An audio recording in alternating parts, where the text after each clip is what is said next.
As if dealing with the biggest health crisis of our time wasn't enough, we are now grappling with the fallout of the pandemic that could inflict greater suffering on children than COVID-19 itself, a dangerous drop in routine vaccinations.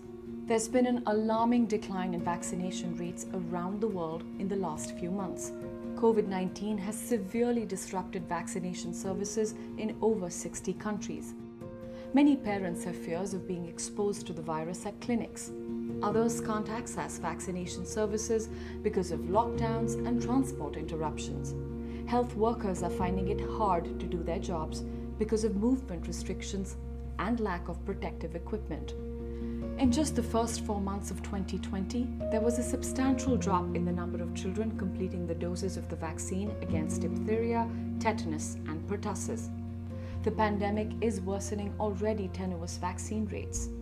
Global vaccination coverage with measles and DTP3 vaccines had stalled at around 85% for nearly a decade. 1 in 10 children did not receive any vaccines last year.